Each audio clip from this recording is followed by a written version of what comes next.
Hola a todos, aquí estamos en un nuevo video eh, haciendo honores al día, vigencia a la actualidad.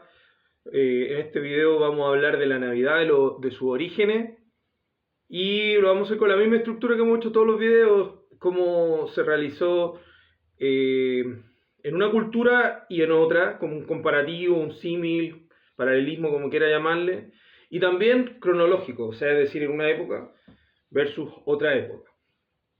Comencemos entonces. Bueno, yo creo que a esta altura no hay ningún misterio que la Navidad es una fiesta que ha existido desde que el hombre es hombre, digamos, haciendo alusión al hemisferio norte, al solsticio de invierno. ¿Por qué hacemos esa aclaración? Porque esta fiesta no es propia del hemisferio sur, por razones obvias, porque tiene una connotación para destacar y conmemorar justamente muchos elementos que son propios de la llegada del invierno y que también dicen relación con que ya se está retirando las fechas más duras, porque cuando ustedes saben, comienza el invierno, el 21, es porque en el fondo se está retirando el invierno, es porque ya han pasado días por un fenómeno que en otros videos vamos a explicar. El apogeo del frío no se vive en el mismo invierno, sino que a veces se adelanta en algunos periodos del otoño. ¿Por qué? Porque las estaciones del año están desfasadas y no están, cuando se habla de un solsticio estamos hablando de un cenit, del momento más álgido de frío en este caso. Entonces, de esa manera los pueblos celebraban que ya se estaba en alguna manera retirando el invierno. Bueno, dicho eso, y quedarnos con que es una fiesta del invierno, los pueblos antiguos tenían esta fiesta. Si nos remontamos a pueblos muy antiguos, quizás vamos a perder el hilo conductor porque estos pueblos ya probablemente pasaron,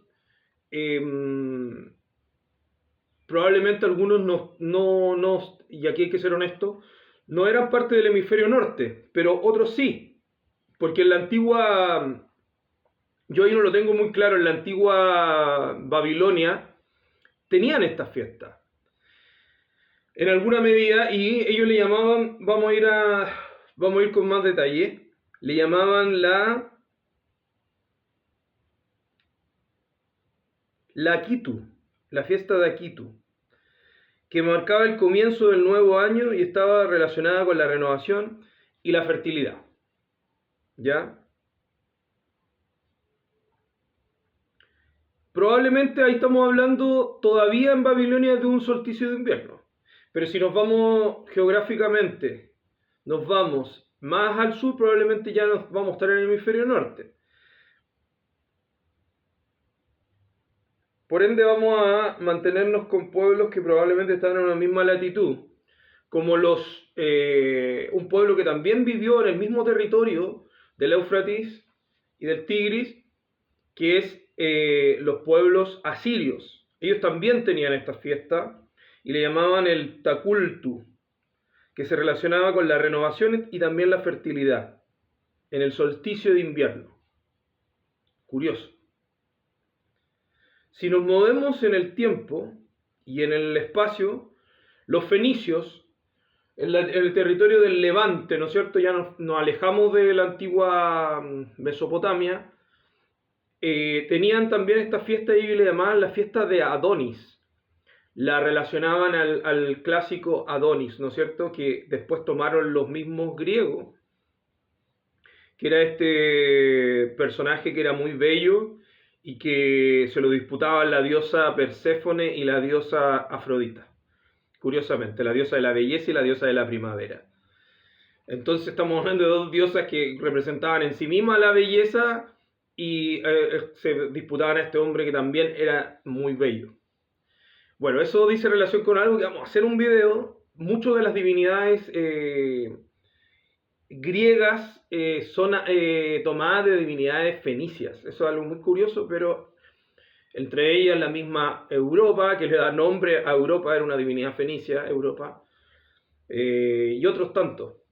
No queda ahí, hay otros más. Bueno, Adonis y otros que también es porque los griegos respetaban y miraban a sus pueblos que existían antes que ellos, como los fenicios, como los tracios, pero bueno, en fin, eso vamos a hablar en el otro video, es un tema bastante interesante, por eso lo quería como recalcar.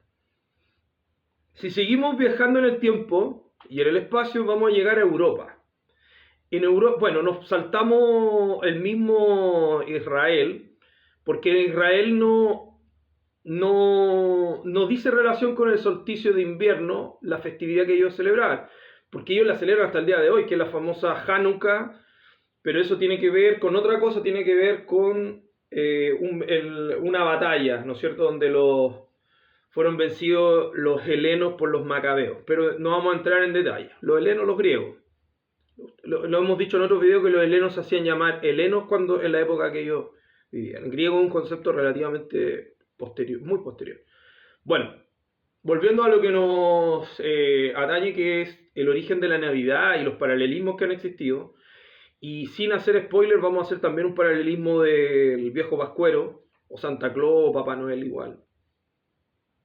Y también este es un video que tiene harta carga, por eso no vamos a entrar tampoco en tanto detalle en algunas cosas, pero sí un video para poder hacer un verdadero abanico de elementos comparativos que han existido en esta fecha, porque también vamos a hacer otra comparación, pero no la voy a revelar. Bueno, viajando a Europa, si vamos a lo que es Grecia, Grecia también tenía festividad de esta fecha. Algunos señalan en base a Saturno, la verdad que no, porque posteriormente los romanos tomaron a Saturno, que para los griegos era Cronos. No hay datos de que los griegos hablen de Cronos en esta fecha, pero sí el dios que ellos sí hablaban que nació en esta fecha y que ellos también lo tomaban de otra divinidad posterior que también había nacido esta fecha, que era Mitra, era Dionisio, o Dionisos, que es su nombre en griego, o Dionisio, que después se latinizó, o Baco, que derechamente se romanizó como Baco.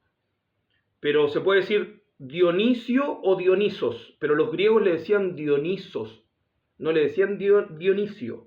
¿Ya? Eso es importante. Para los helenos era Dionisos. Bueno, Dioniso o Dionisio también nace, curiosamente, un 25 de diciembre, emulando ¿no es cierto?, al Galileo, ¿no es cierto?, Jesucristo, o a Mitra también.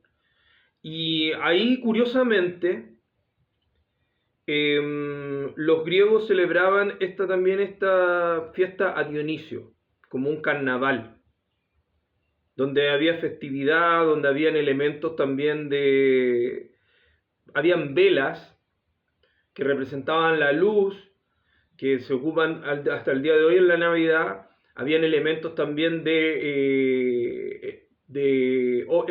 hojas verdes, que también representaban la renovación o la perennidad de lo que era perenne. Porque siempre estamos hablando de árboles perennes en este caso, que ahí vamos a ir avanzando hasta el símil, digamos, de los nórdicos, de los germánicos, que es como el apogeo de esto que estoy hablando. Entonces ellos sí tenían, celebraban esta fiesta de su divinidad Dionisio.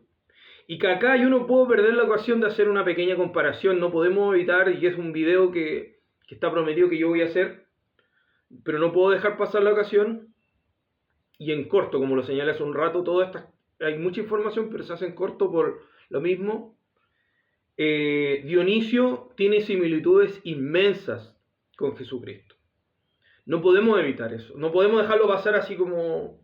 Entonces, por años y años fueron divinidades que se se asociaron y se dice que muchas cosas que se sacó de Jesús derechamente se tomó de Dionisio y de Osiris hacia atrás, bueno, de Mitra también, pero particularmente hay muchas curiosidades como este día de nacimiento también, el día también nacido el nacimiento de una virgen, ¿ya? De hecho, el concepto de natividad viene un poco del nacimiento, nace por Dionisio.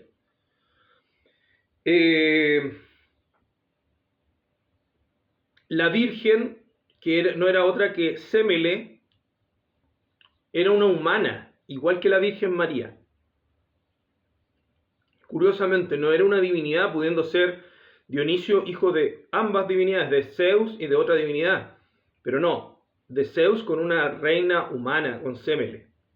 Entonces ahí tenemos otra similitud, sin dejar de pensar que, aquí insisto, no nos vamos a extender, pero hay muchas cosas, como que Dionisio también transformó el agua en vino, como que también en un momento realizó una procesión en burro, él estando montado en un burro, como un carruaje de panteras que tenía, y curiosamente uno de los nombres que se le da a Jesús tiene que ver con pantera. Eso es otro misterio que en algún momento vamos, insisto, un video para eso. Pero uno de los nombres hebreos que se le da a Jesús tiene que ver con pantera. Entonces hay muchas curiosidades y muchas similitudes de Dionisio y de Jesucristo. Jesús siempre está asociado a la copa de vino también, ¿no es cierto? Y no dejamos para el final la similitud más grande, que es la resurrección. Dionisio supuestamente muere y Jesús, o sea, y su padre Zeus lo hace renacer a través de un muslo. ¿Y qué parte de su cuerpo guarda? El Sagrado Corazón, el corazón. Curiosamente, igual que asociamos siempre ese Sagrado Corazón de Jesús, entonces aquí aparece de nuevo esa similitud. ¿Y qué decir la apariencia física? Que era prácticamente la misma, un hombre de pelo largo, barba larga y... En fin, es como que las similitudes no paran. Pero como ya dijimos, el video no vamos a hacerlo de esto, en alguna ocasión vamos a reservar un video para eso. Si seguimos viajando en el tiempo, como que fuéramos una máquina del tiempo y del espacio, y nos trasladamos nada más y nada menos que a Roma, en Roma habían fiestas, curiosamente, desde el día 17 en adelante. Y el día 17 se celebraba la Saturnalia. Y ahí sí que aparece la Saturnalia asociada al dios Cronos, pero Cronos de los griegos, pero Saturno de los romanos, que era el dios, en alguna medida, como primero el dios más importante de esta cultura, que empezaba a dar nacimiento a una serie de conductas muy curiosas, donde de partida se hacían regalos, que ahí podemos de nuevo tomar el elemento aquí incorporar el elemento de los regalos, que no lo hemos hablado. Ya hablamos del elemento de las velas por ahí, el elemento del adorno de verde, del invierno, pero no habíamos hablado del elemento de los regalos. Entonces aquí empezamos a tomar el elemento de los regalos. La natividad también la tomamos con Dionisio, pero los regalos no. Entonces aquí los romanos, ellos se regalan ofrendas entre sí en esta fecha, desde el 17, y empieza a pasar una serie de conductas muy curiosas, donde los esclavos empiezan a actuar como que fueran los amos y los amos como que fueran los esclavos. Se empieza a dar vuelta. Esto los romanos lo utilizaban mucho. Los que saben de Roma, los que les gusta Roma, sabemos que esas son conductas que los romanos de cierto tiempo realizaban, porque a través de eso era un verdadero... una fuga de tensión que hacían para que no hayan levantamiento de los esclavos, sublevación. Entonces hacían ciertas fechas que trataban bien a los esclavos, pero siempre bajo la protección de las legiones. Entonces hacían este tipo de actividades jocosas y todo, y se hacían en estas fechas, donde podían incluso hacer bromas los esclavos a los amos, donde se guardaban regalos para los mismos esclavos. Los amos les regalaban caballos, yegua, incluso les regalaban la emancipatio. O sea, muchas veces los esclavos se liberaban en estas fechas también. Bueno, volviendo a lo que nos compete, que insisto, yo sé que hemos hablado de muchas cosas, pero están todas relacionadas. La Navidad sigue viajando, pero aquí, bueno, no podemos sin saltarnos la misma fiesta que también era romana, que era el Sol Invicto, ¿no es cierto? El Deu Sol Invictus, que es la fiesta del sol que viene tomada del mitraísmo y no es de Apolo, no es de otra divinidad propia de Grecia, sino que es del mitraísmo, que es una divinidad solar, donde se celebra justamente que el sol no ha sido vencido y vuelve a aparecer. ¿Por qué? Porque el día 25 es el día que termina el solsticio, porque terminan los 3 días de solsticio donde el sol está totalmente quieto. Entonces es como que el sol vuelve a la vida. ¿Ya? Esto ya también también lo celebra, no sé si podemos decir celebraban, pero lo conmemoraban también los egipcios. ¿Ya? Y por eso tenían toda esta divinidad del sol, y que el sol renace de la muerte y a través de Osiris, en fin. Bueno, entonces el Sol Invictus también se celebra, las Saturnalias se celebraban en conjunto con el Sol Invictus. Comenzaba desde el 17 de diciembre, para después ya el 25 celebrar el Sol Invictus. Entonces era una verdadera juerga, si usted quiere, una verdadera, se hacían muchas fiestas en los periodos de diciembre, finales de diciembre. Si seguimos viajando en el tiempo y en el mundo, no podemos evitar hablar de lo que era el Yule. El Yule era la fiesta de los vikingos, de los nórdicos, de los germánicos, de los pueblos que tenían como divinidad superior a Odín. Y ellos, no podemos evitar que ellos perfeccionaron lo que es la Navidad. Podríamos decir que lo que ellos incorporaron, para mí, manera de verlo, sería básicamente como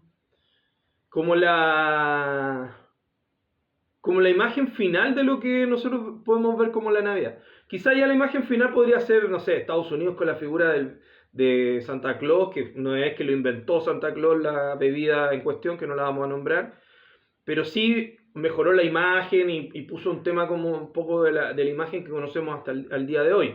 Sin embargo, ya vamos a hablar de Papá Noel o el Viejo Pascuero. Y justamente el Yule, que era la fiesta del solsticio de los vikingos, tenía mucho que decir de esto. Si repitiéramos rápido todo, obviamente que era una celebración que tenía que ver con el invierno, tenía que ver con el árbol perenne, que es el pino, ¿no es cierto? Un árbol que no bota sus hojas. Tenía que ver con quemar un tronco, que era un tronco que ellos generaban calor con esto por 12 días. Pero hay algo más curioso acá. En alguna manera, la figura del Santa Claus, del Viejo Pascuero, empieza como a germinar con el Yule. Porque la figura de Santa Claus o el Viejo Pascuero se asoció a alguien que es como omnipotente, es como un dios. Por lo menos para mí, siempre cuando era pequeño, como que esa figura me generaba también un tema, pórtate bien, como muy parecido a lo que utilizaron como Dios para uno como niño. Entonces, realmente no pudieran nacer de otro lugar que de una divinidad. Y curiosamente, nada más y nada menos que si nos ponemos a pensar, mira, pongámonos a pensar de qué podrían salir algunos elementos del Viejo Pascuero. De Thor, de Loki,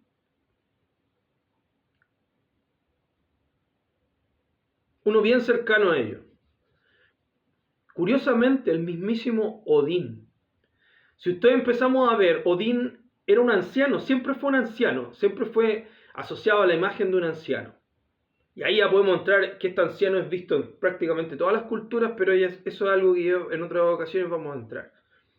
Un anciano sabio, pero curiosamente este anciano también tiene una capacidad de poder estar en el hogar de los niños sabiendo cómo se comportan, o cómo se comporta la familia, a través de un viaje que él hacía a través de un caballo, ¿no es cierto?, que tenía 8 pies, que se llamaba Sleipner. Entonces a través de este caballo Sleipner él podía llegar a cualquier lugar como cual fuese un trineo, curiosamente. Adivinen cuántos renos tenía el trineo. 8, no, tenía 9, pero pareciera ser que nos da la cuenta las 8 patas más el mismo Sleipner serían 9. Entonces, a través de este Sleipner, Odín podía llegar a cualquier lugar y poder abastecer a su pueblo de las necesidades que pudiese tener. Él era como un verdadero Papá Noel, alguien que en esa fecha del solsticio, del Yule, se encargaba de llevarle, de proveerle lo que necesitaba a cualquiera de sus hijos, podríamos decir. Entonces, la figura del viejito pascuero tiene un arquetipo, curiosamente, del mismísimo Odín. Ahora podemos entrar en mayores similitudes incluso.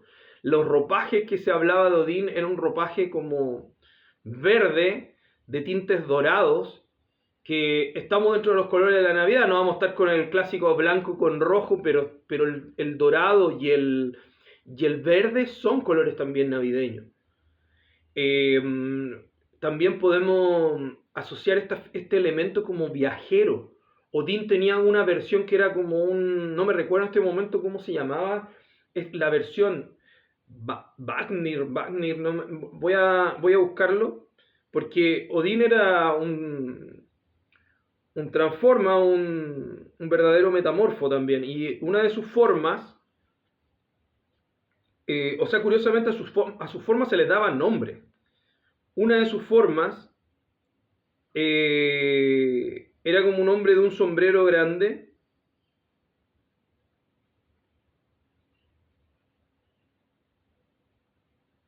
y tenía un nombre como bien característico que lo voy a dar. Bueno, había uno que era Grimnir, que era como el encapuchado. Creo que era Bagna. Parecía Vecna, ¿no? Bagnam. Como NMR al final. Bueno, entonces este anciano Bagnar era alguien que se encargaba de visitar a las personas así, insisto, sin que muestre la apariencia de ser Odín, con un sombrero y todo.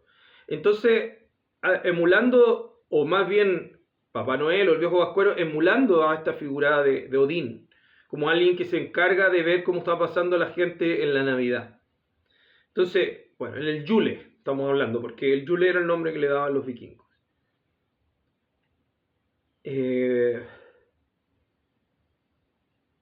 Curioso que haya aparecido esta figura. Bueno, y como esta figura, nosotros seguimos viajando en el tiempo y en el espacio, para ese viaje en el tiempo hoy día, con los años se fue perfeccionando.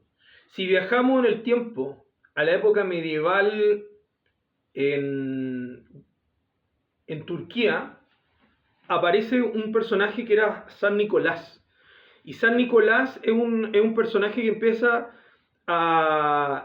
le hace regalo a los niños, ¿ya?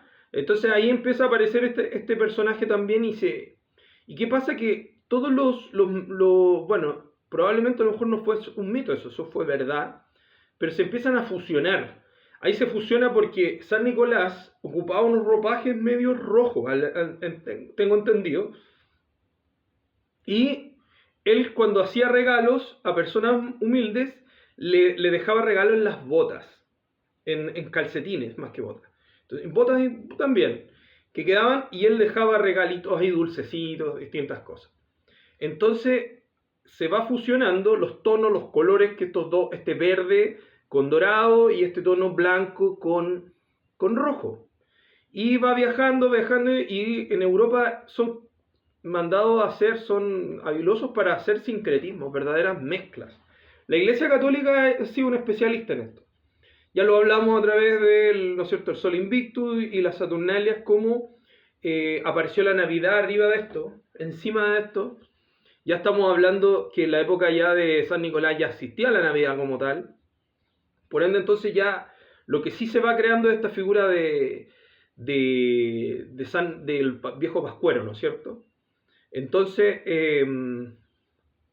pasa a ser un pelo más a la sopa de toda esta historia, donde se ponen estas botas, que ya sabíamos que estaban los elementos, ya hablamos del elemento del árbol, que era un pino perenne, que ya hablamos del adorno verde, que era muy del Yule, y también de las fiestas anteriores.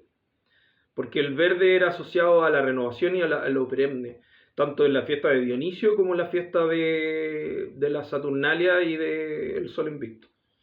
Entonces ya vamos incorporando elementos, pero el elemento que nos faltaba era este elemento, cómo se van fusionando los colores para que aparezca ya Papá Noel como una figura blanco con rojo y todo eso.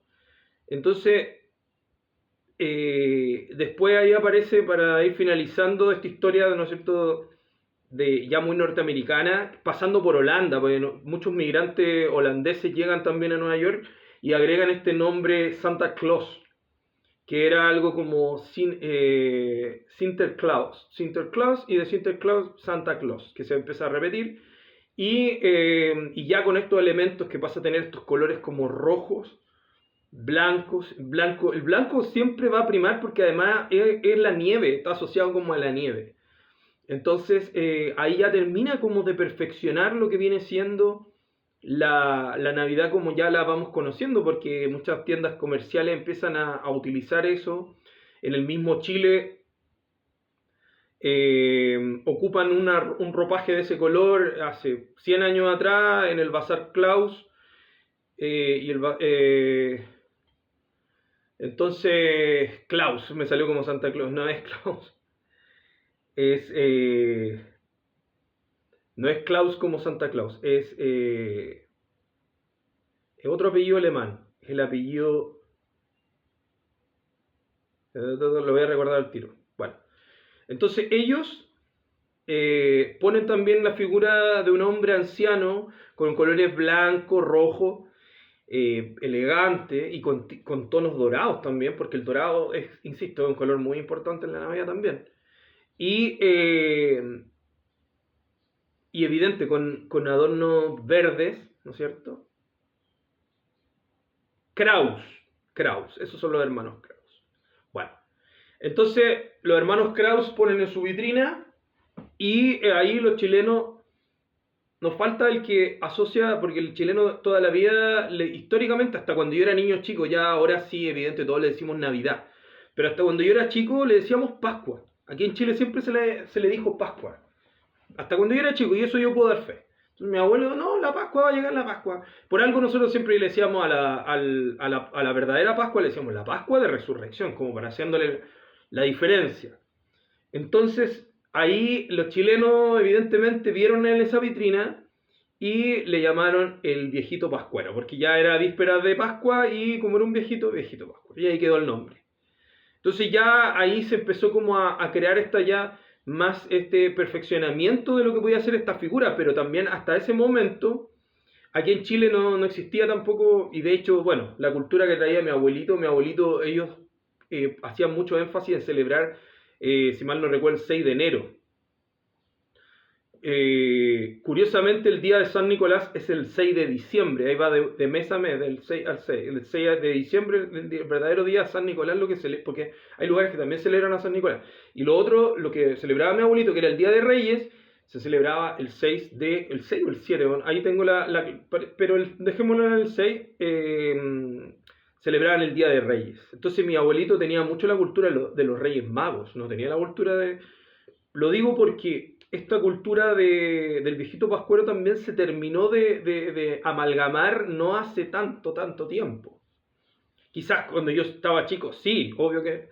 Pero no es algo tan así como que uno dijera como que esto... Imagínense el Bazar Kraus hace 100 años, Ellos tenían... Entonces la figura del viejo Pascuero o de San Nicolás no es una figura tan antigua.